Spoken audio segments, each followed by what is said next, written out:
ನಮಸ್ಕಾರ. ನಾನಿವತ್ತು ಕಾಶಿಲಿದ್ದೀನಿ.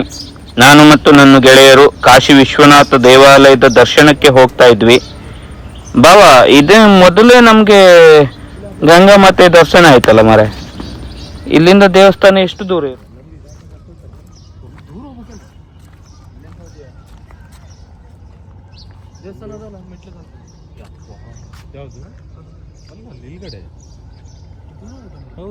ಅಲ್ಲಿ ನಾವು ಅವ್ರನ್ನ ಯಾರನ್ನೋ ಕೇಳಿದ್ವಿ.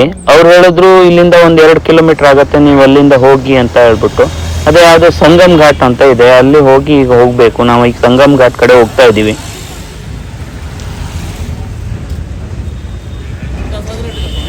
ದೇವಾಲಯದ ಸಂಗಮ್ ಘಾಟ್ಗೆ ಹೋಗ್ತಾ ಇದೀವಿ.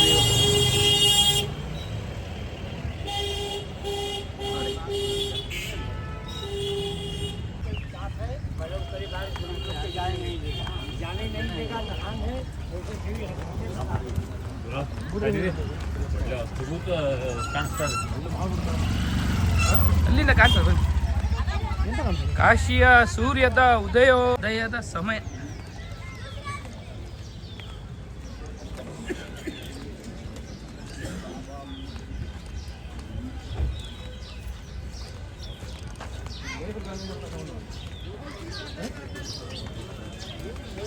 ಬಾವ, ಅಲ್ಲಿ ನೋಡ ಎಂತ ಸಖತ್ತಾಗಿ ಕಾಣಿಸ್ತಾ ಇದೆ.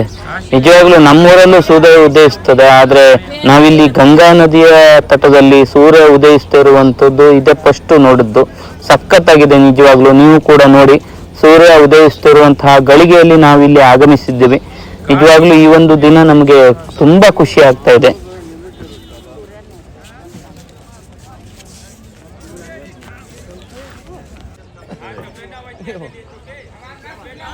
ನಾವೆಲ್ಲ ಈಗ ಕಾಶಿಲಿರುವಂತಹ ಸಂಗಮ್ ಘಾಟ್ ಅಲ್ಲಿ ಇದ್ದೇವೆ. ಇಲ್ಲಿಂದ ನಾವು ಬೋಟ್ ಮೂಲಕ ಹೋಗ್ತಾ ಇದ್ದೀವಿ. ಇವಾಗ ನಾನು ಕೂಡ ಬೋಟ್ ಅನ್ನ ಹತ್ತುತ್ತಾ ಇದ್ದೀನಿ.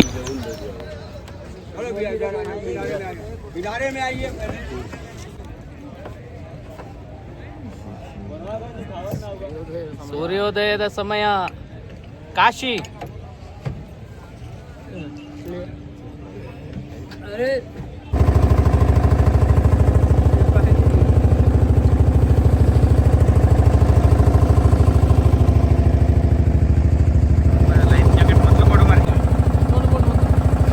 ಕಾಶಿಗೇನೋ ಬಂದ್ವಿ, ಆದರೆ ಕಾಶಿ ವಿಶ್ವನಾಥ ದೇವಾಲಯದ ದರ್ಶನಕ್ಕಂತ ಹೋಗ್ತಾ ಇದ್ವಿ. ಹಾಗಾದ್ರೆ ಕಾಶಿ ಅಂದ್ರೆ ಏನು? ಕಾಶಿಯ ಬಗ್ಗೆ ನಿಮಗೆ ಎಷ್ಟು ಗೊತ್ತು, ನನಗೆಷ್ಟು ಗೊತ್ತು ಅನ್ನೋದಕ್ಕಿಂತ ಇತಿಹಾಸ ಕಾಶಿಯ ಬಗ್ಗೆ ಯಾವ ರೀತಿ ವಿವರಣೆಯನ್ನು ಕೊಡುತ್ತೆ ಅದನ್ನ ನಾನು ನನಗೆ ಗೊತ್ತಿದ್ದ ಮಟ್ಟಕ್ಕೆ ಸ್ವಲ್ಪವನ್ನು ನಿಮಗೂ ಕೂಡ ಹೇಳ್ತೀನಿ.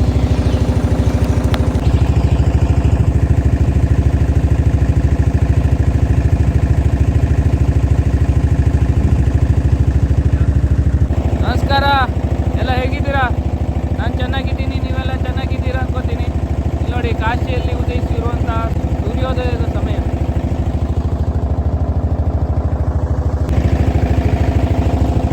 ಬೋಟ್ ಮೇಲೆ ಹೋಗ್ತಾ ಇದ್ದೀವಿ.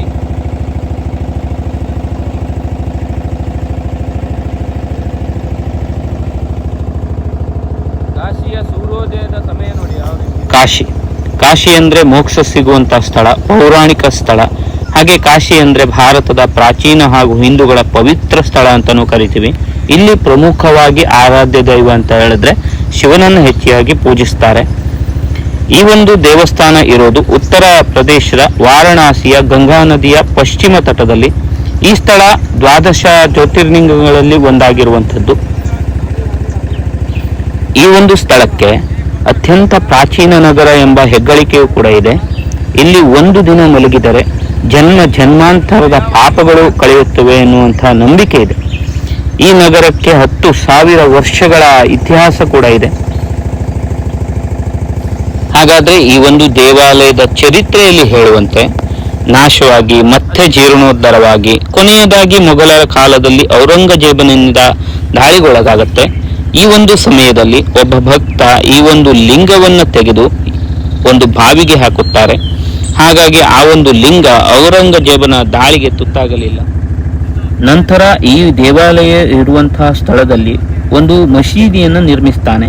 ಆ ನಂತರ 1780ರಲ್ಲಿ ಈಗ ಇರುವಂತಹ ದೇವಾಲಯದ ಕಟ್ಟಡವನ್ನ ಮರಾಠ ರಾಜವಂಶಸ್ಥರ ರಾಣಿ ಅಹಲ್ಯಾಬಾಯಿ ಹೋಳ್ಕರ್ ನರ್ಮದಾ ನದಿ ತೀರದಿಂದ ತಂದಿರುವಂತಹ ಆ ಒಂದು ಶಿವಲಿಂಗವನ್ನ ಇಲ್ಲಿ ಪ್ರತಿಷ್ಠಾಪಿಸ್ತಾಳೆ.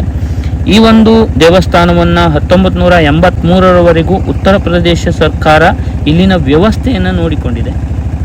ಪುರಾಣ ಚರಿತ್ರೆಗಳ ಪ್ರಕಾರ ತಿಳಿಸುವುದಾದರೆ ನಿಜವಾದ ವಿಶ್ವನಾಥ ದೇವಾಲಯವು ಕುತುಬುದ್ದೀನ್ ಐಬಕ್ ಕ್ರಿಸ್ತಶಕ 1194ರಲ್ಲಿ ರಾಜ ಗಣಂಜು ಮೊಹಮ್ಮದ್ ಗೋರಿಯಿಂದ ಸೋತ ನಂತರ ನಾಶವಾಯಿತು.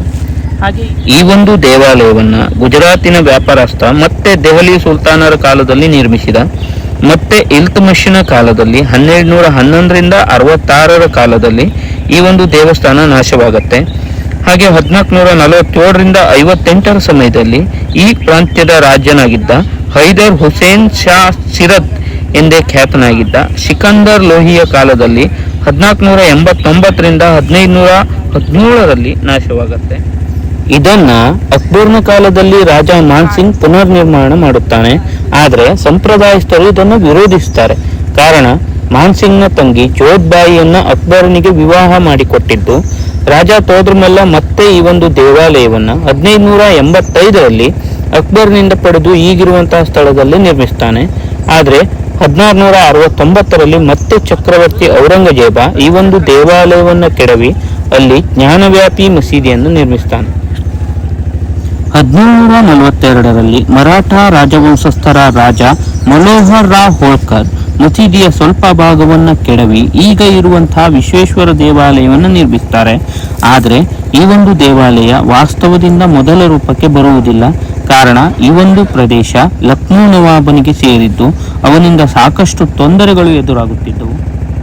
1750ರಲ್ಲಿ ಜೈಪುರದ ಮಹಾರಾಜ ಒಂದು ತನಿಖಾ ಆಯೋಗವನ್ನು ರಚಿಸಿ ಈ ಒಂದು ಸ್ಥಳದ ಭೂಮಿಯನ್ನು ಅಳತೆ ಮಾಡಿಸಿ ಅದನ್ನು ಖರೀದಿಸುತ್ತಾನೆ. ನಂತರ ಅಲ್ಲಿ ಕಾಶಿ ವಿಶ್ವನಾಥ ದೇವಾಲಯವನ್ನು ನಿರ್ಮಿಸ್ತಾನೆ.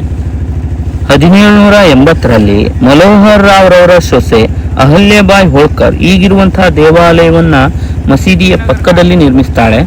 1828ರಲ್ಲಿ ಗ್ವಾಲಿಯರ್ ರಾಜ್ಯದ ಮರಾಠ ರಾಜ ದೌಲತ್ ರಾವ್ ಸಿಂಧೆಯ ಪತ್ನಿ ಜೀಜುಬಾಯಿಯು 40 ಕಂಬಗಳ ಪ್ರಸರಾಂಗಣವನ್ನು ಜ್ಞಾನವ್ಯಾಪಿ ಮಸೀದಿಯನ್ನು ಸೇರಿಸಿ ನಿರ್ಮಿಸ್ತಾಳೆ. 1833ರಿಂದ 1840ರಲ್ಲಿ ಜ್ಞಾನವ್ಯಾಪಿ ಬಾವಿ ಅಂದರೆ ಪುರಾತನ ಶಿವಲಿಂಗ ಇರುವಂತಹ ಬಾವಿ. ಹಾಗೆ ಘಾಟ್ ಎಂದರೆ ಗಂಗಾ ನದಿ ತೀರದಲ್ಲಿ ಇರುವಂತಹ ಸೋಪಾನಗಳು ಮತ್ತು ಇಲ್ಲಿಯ ಈ ಒಂದು ದೇವಾಲಯದ ಸುತ್ತ ಇರುವಂತಹ ದೇವಾಲಯಗಳನ್ನು ನಿರ್ಮಿಸ್ತಾಳೆ. ನೇಪಾಳದ ರಾಜ ನೀಡಿರುವಂತಹ 7 ಅಡಿ ಉದ್ದದ ನಂದಿ ವಿಗ್ರಹವನ್ನು ಪೂರ್ವದಲ್ಲಿ ಸ್ಥಾಪಿಸಲಾಗಿದೆ. ಹೀಗೆ ಭಾರತದ ಹಲವಾರು ರಾಜವಂಶಸ್ಥರು ಹಿಂದೂ ವಂಶಸ್ಥರು ಈ ಒಂದು ದೇವಸ್ಥಾನವನ್ನು ಪುನರ್ ನಿರ್ಮಿಸಲು ಅಗಾಧವಾದಂತಹ ಪ್ರಯತ್ನ ಹಾಗೆ ಹೋರಾಟ ಧನಾನುಕೂಲವನ್ನು ನೀಡಿದ್ದಾರೆ. 1841ರಲ್ಲಿ ನಾಗ್ಪುರದ ಬೌನ್ಸಲೆ ವಂಶಸ್ಥರು ದೇವಾಲಯಕ್ಕೆ ಬೆಳ್ಳಿ ಕವಚವನ್ನು ಮಾಡಿಸ್ತಾರೆ.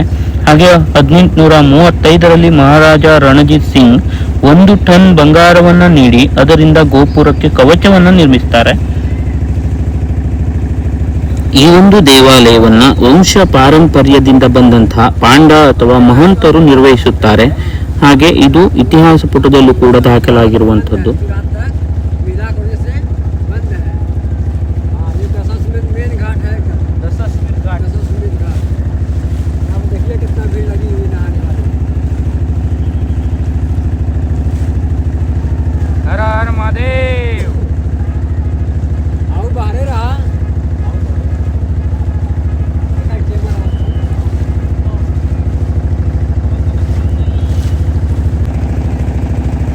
ಇವಿಷ್ಟು ಇತಿಹಾಸಕಾರರ ಪ್ರಕಾರ ಇತಿಹಾಸದಲ್ಲಿ ದಾಖಲಾಗಿರುವಂತಹ ವಿಷಯ. ಹಾಗೆ ಕಾಶಿಗೆ ಒಂದು ಪುರಾಣದ ಕಥೆ ಕೂಡ ಇದೆ. ಒಮ್ಮೆ ಬ್ರಹ್ಮ ಮತ್ತು ಮಹಾವಿಷ್ಣುವಿನ ನಡುವೆ ಕಲಹ ಆರಂಭವಾಗುತ್ತೆ. ಕಾರಣ ಬ್ರಹ್ಮ ಈ ಒಂದು ಸೃಷ್ಟಿಯ ಚರಾಚರ ವಸ್ತುಗಳ ಸೃಷ್ಟಿಗೆ ನಾನೇ ಕಾರಣ, ನಾನಿಲ್ಲದೆ ಈ ಜಗತ್ತಿಲ್ಲ ಎಂದು ಹೇಳುತ್ತಾನೆ. ಆಗ ಮಹಾವಿಷ್ಣು ಬ್ರಹ್ಮ ಸೃಷ್ಟಿಕರ್ತನಾದರೆ ನಾನು ಆ ಸೃಷ್ಟಿಯನ್ನೇ ಪಾಲನೆ ಮಾಡುತ್ತೇನೆ ಎಂದು ಹೇಳುತ್ತಾನೆ. ಆಗ ನಾ ಮೇಲು ನೀ ಮೇಲು ಎನ್ನುವಂತಹ ಕಲಹ ಏರ್ಪಡುತ್ತದೆ. ಇದನ್ನ ಮನಗಂಡಂತಹ ಮಹಾಶಿವನು ಅಲ್ಲಿ ಪ್ರತ್ಯಕ್ಷನಾಗಿ ಇವರ ಮಧ್ಯಸ್ಥಿಕೆಯನ್ನು ವಹಿಸ್ತಾನೆ. ಆಗ ಒಂದು ಬೆಳಕಿನ ಕಂಬವಾಗಿ ಒಂದು ಆತ್ಮಲಿಂಗವಾಗಿ ಉದ್ಭವಿಸುವಂತಹ ಮಹಾಶಿವನು ಇವರ ನಡುವೆ ಈ ಒಂದು ಸಂದರ್ಭದಲ್ಲಿ ಮಹಾಶಿವನು ಇವರ ವಿವಾದವನ್ನು ಬಗೆಹರಿಸುವುದಕ್ಕಾಗಿ ಆದಿ ಹಾಗೂ ಅಂತ್ಯವೇ ಇಲ್ಲದ ಬೆಳಕಿನ ಕಂಬವಾಗಿ ಉದ್ಭವಿಸುತ್ತಾನೆ.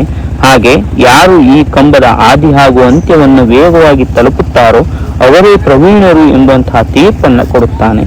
ಯುಗ ಯುಗಗಳು ಕಳೆದರೂ ಯಾರೊಬ್ಬರಿಗೂ ಈ ಒಂದು ಕಂಬದ ಆದಿಯಾಗಲಿ ಅಂತ್ಯವಾಗಲಿ ದೊರೆಯುವುದಿಲ್ಲ. ವಿಷ್ಣುವು ತನ್ನ ಸೋಲನ್ನು ಒಪ್ಪಿಕೊಳ್ಳುತ್ತಾನೆ. ಆದರೆ ಅಹಂಕಾರದಿಂದ ಬ್ರಹ್ಮ ತನ್ನ ಸೋಲನ್ನು ಒಪ್ಪದೆ ತಾನು ಬೆಳಕಿನ ಕಂಬದ ಆದಿಯನ್ನು ತಲುಪಿದ್ದಾಗಿ ಸುಳ್ಳು ಹೇಳುತ್ತಾನೆ. ಇದರಿಂದ ಕೋಪಗೊಂಡ ಈಶ್ವರನು ಬ್ರಹ್ಮನಿಗಿದ್ದ 5 ತಲೆಯಲ್ಲಿ ಒಂದನ್ನು ಕತ್ತರಿಸುತ್ತಾನೆ. ಶಂಕರನು 5ನೇ ತಲೆಯನ್ನು ಕತ್ತರಿಸಿದಾಗ ಅದು ಅವನನ್ನು ಅಂಟಿಕೊಂಡು ಬಿಡುತ್ತದೆ. ಯಾವ ಪುಣ್ಯಕ್ಷೇತ್ರಕ್ಕೆ ಹೋದರೂ ಅದು ಅವನನ್ನು ಬಿಡುವುದಿಲ್ಲ. ಕೊನೆಗೆ ಕಾಶಿಗೆ ಬಂದು ಗಂಗೆಯಲ್ಲಿ ಸ್ನಾನ ಮಾಡಿದಾಗ ಈ 5ನೇ ತಲೆ ಬಿದ್ದಿತ್ತು ಎನ್ನುವಂತಹ ನಂಬಿಕೆ ಇದೆ. ಹೀಗೆ ಬ್ರಹ್ಮಹತ್ಯಾ ದೋಷದಿಂದ ಶಿವನು ಮುಕ್ತನಾಗುತ್ತಾನೆ. ಬ್ರಹ್ಮ ಕಪಾಲವು ಬಿದ್ದ ಸ್ಥಳವನ್ನು ಕಪಾಲ ವಿಮೋಚನಾ ತೀರ್ಥ ಎಂದು ಕರೆಯುತ್ತಾರೆ. ನಂತರ ಶಿವನು ಇಲ್ಲಿ ಜ್ಯೋತಿರ್ಲಿಂಗ ಸ್ವರೂಪಿಯಾಗಿ ನೆಲೆಸಿ ಜಗವನ್ನೇ ಬೆಳಗಿದನು ಎನ್ನುವಂತಹ ನಂಬಿಕೆ ಕೂಡ ಇದೆ.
छोड़ेंगे इसी तरह नहा लीजिएगा।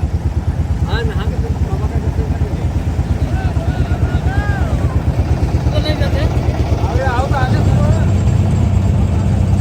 अलग कर दो बोला ये ना हाँ मैडम काट दे बड़ी काटे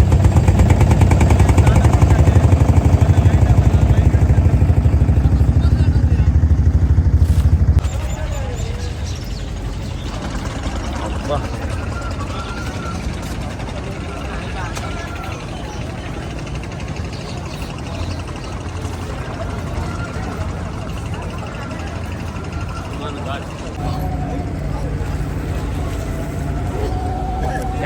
ಜಾರ್ತದೆ ಮತ್ತು ಮುಂದೋಗ್ಬೇಕಂತೀರಲ್ಲ ಜಾರ್ತದ ಸಿಕ್ಕಾಪಟ್ಟಿ ಅದು ಹಿಡ್ಕೊಂಡೇ ರೀ ಬಾಬಾ ಬಾಬಾ ನೀವು ಮುಳ್ಗೇಳಿ 2 ಜನ ಒಟ್ಟಿಗೆ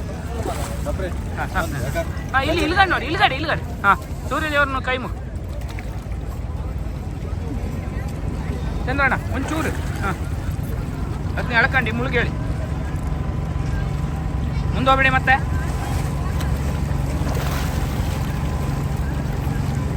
ಮತ್ತೆ 2 ಸರ್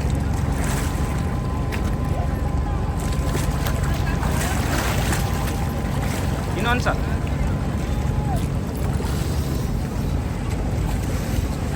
ಲೇಟ್ ಮಾಡಬೇಡಿ ಚಂದ್ರಣ್ಣ ಹಂಗೆ ಲೇಟ್ ಮಾಡೋದಲ್ಲ ಕೆಳ ಬರುವುದಿಲ್ಲ ಜಾರ್ತದಿಲ್ಲ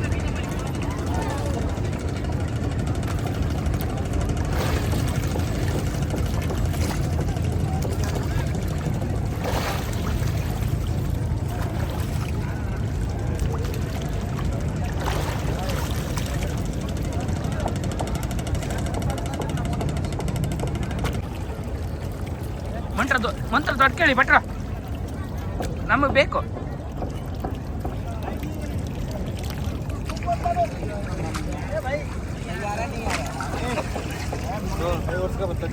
ಅಡ್ಡಿಲ್ಲ ಓಂ ನಮಃ ಶಿವಾಯ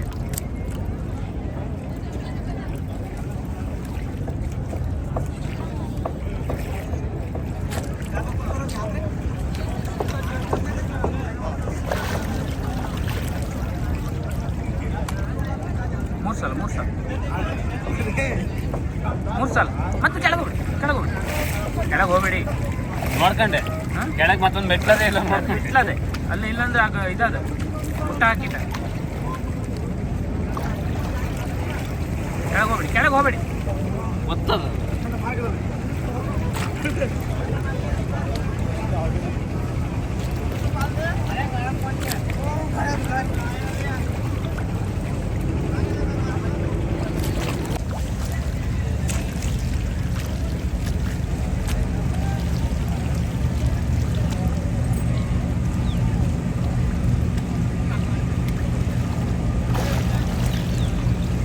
ಪೂರ್ತಿ ಮುಳುಗು, ಪೂರ್ತಿ.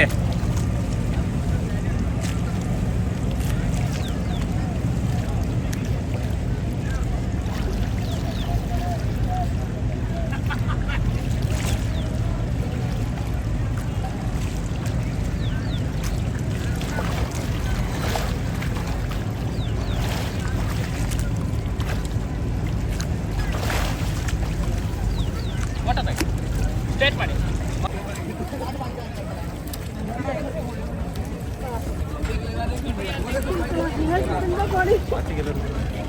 ಬಿಡು ಬಿಡು ಅಲ್ಲಿ.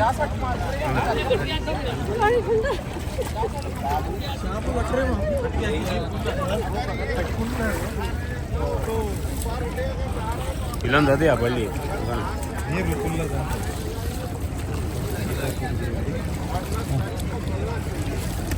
ನನ್ನ ಹೇಳ್ಕೊಂಡು ಬಿಡ ಅವರು ಇಳಿಯ. ತಡಿ ತಡಿ ತಡಿ.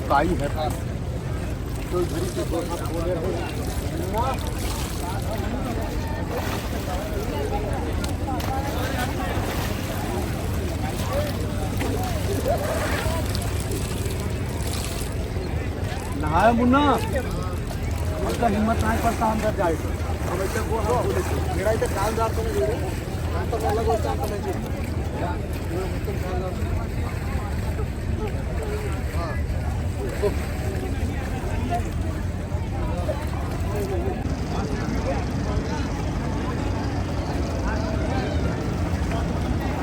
मन बना लिए बेटा, मन बना था सब। अब ऐसा में नहीं इलाहाबाद गल भाई ते ही नहा ले अगर लिया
प्रमाणेन लिंगमगत्या काशीजली उत्तरी मूलभूत्राणां धरणकट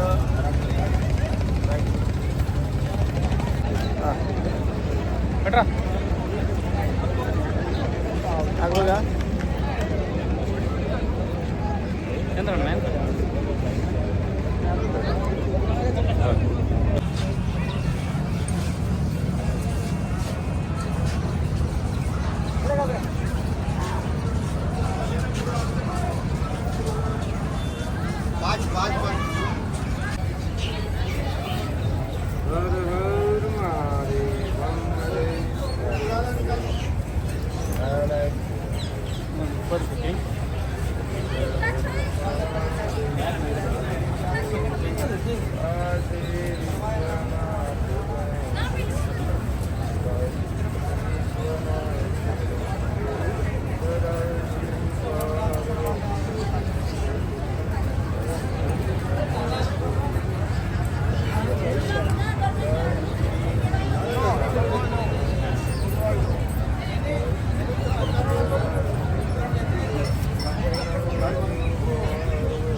ಮಾಡೋದೇ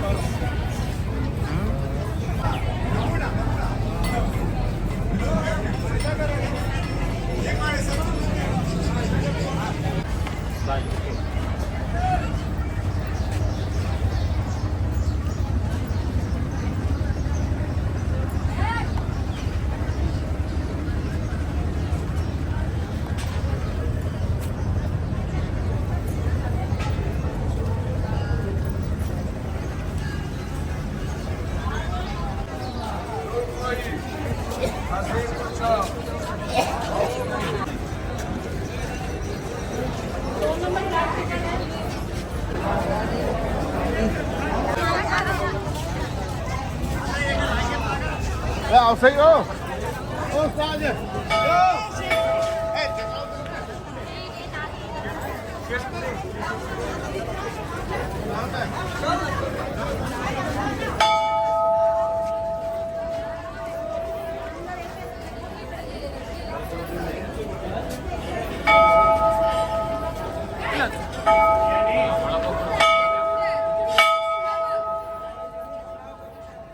ಹೀಗೆ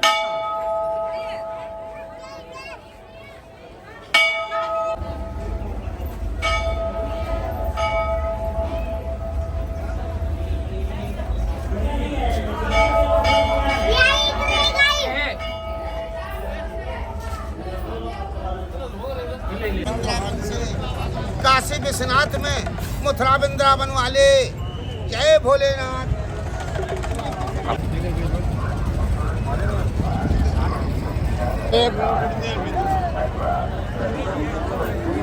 चाबी है आप हाँ ಕೆಳಗಿನ ನಂಬರ್ ಹೋಗಿ ಪೂರ ಆಗೋದಿಲ್ಲ सोडत नाही ते लोक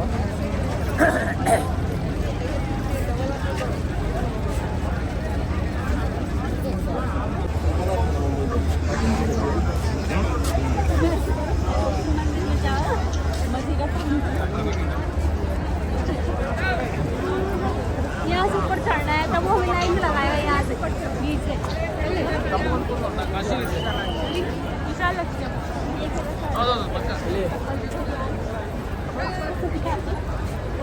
साड़ी कैसे दी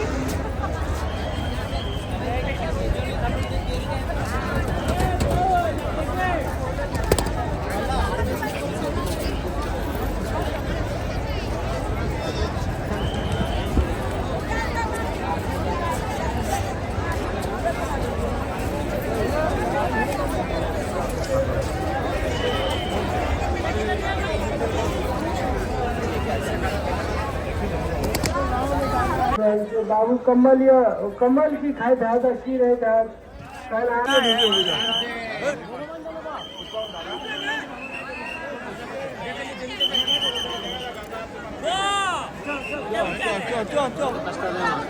बहुत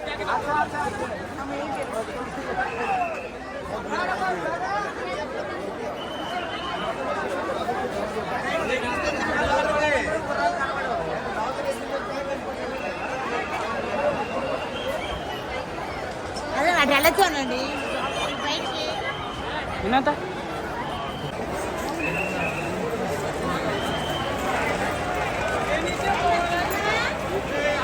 ತಿಂಡಿ ತಿನ್ನುವ ನನ್ನ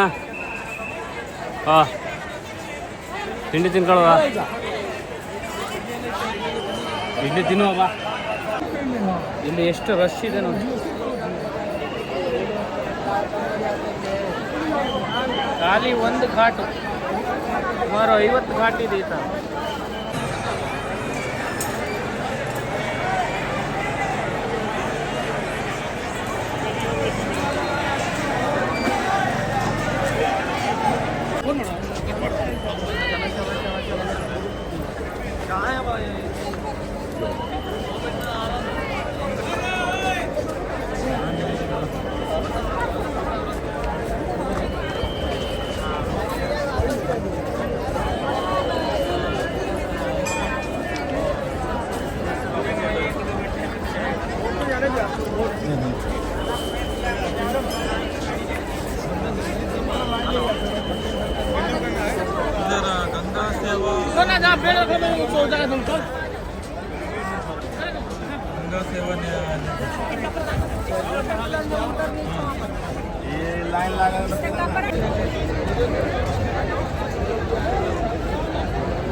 ಕಾಶಿ ವಿಶ್ವನಾಥ ದೇವಾಲಯದ ದರ್ಶನವನ್ನು ಮುಗಿಸಿ ಇವಾಗ ಮಣಿಕರ್ಣಿಕಾ ಘಾಟ್ ಕಡೆ ಹೋಗ್ತಾ ಇದ್ದೀನಿ.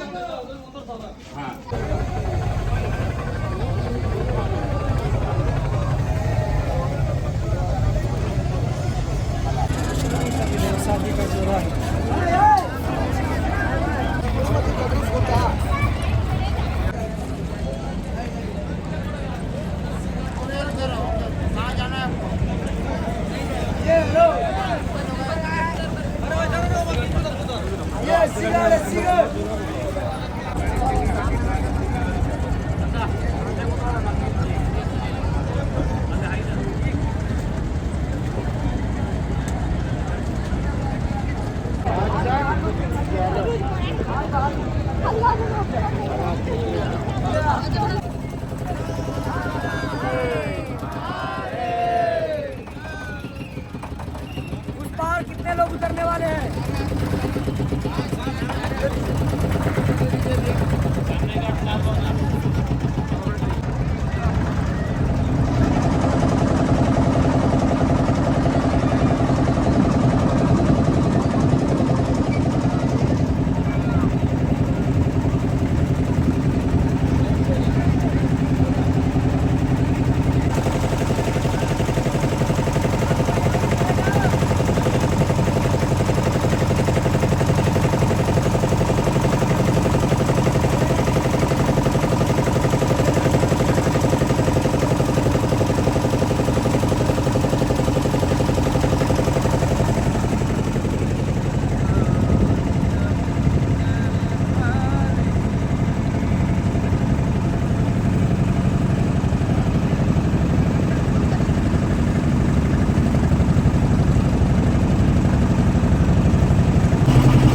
ಕಾಶಿಯ ಗಂಗಾ ನದಿ ತೀರದಲ್ಲಿ ಅದೆಷ್ಟೋ ಘಾಟ್ಗಳಿದ್ದಾವೆ. ಅವುಗಳಲ್ಲಿ ಪ್ರಮುಖವಾಗಿ ಮಣಿಕರ್ಣಿಕಾ, ಹರಿಶ್ಚಂದ್ರ ಹಾಗೆ ಸೌಪರ್ಣಿಕಾ ಘಾಟ್ಗಳು ಇವೆಲ್ಲ ಪ್ರಮುಖವಾದಂತಹ ಘಾಟ್ಗಳು. ಇಲ್ಲಿ ಸತ್ತ ವ್ಯಕ್ತಿಗೆ ಮುಕ್ತಿಯನ್ನು ದಹನದಲ್ಲಿ ನೀಡುತ್ತಾರೆ. ಇಲ್ಲಿ ಸತ್ತ ವ್ಯಕ್ತಿಗೆ ಪುನರ್ಜನ್ಮ ಇಲ್ಲ ಎನ್ನುವಂತಹ ನಂಬಿಕೆ ಕೂಡ ಇದೆ. ಹಾಗೆ ಇಲ್ಲಿ ಅದೆಷ್ಟೋ ವೃದ್ಧರು ತಮ್ಮ ಕೊನೆಗಾಲವನ್ನು ಇಲ್ಲಿಯೇ ಕಳೆದು ಆ ಒಂದು ಮಹಾಶಿವನ ಧ್ಯಾನವನ್ನು ಮಾಡುತ್ತಾ ಇಲ್ಲಿಯೇ ತಮ್ಮ ಕೊನೆಗಾಲವನ್ನು ಬಯಸುತ್ತಾರೆ.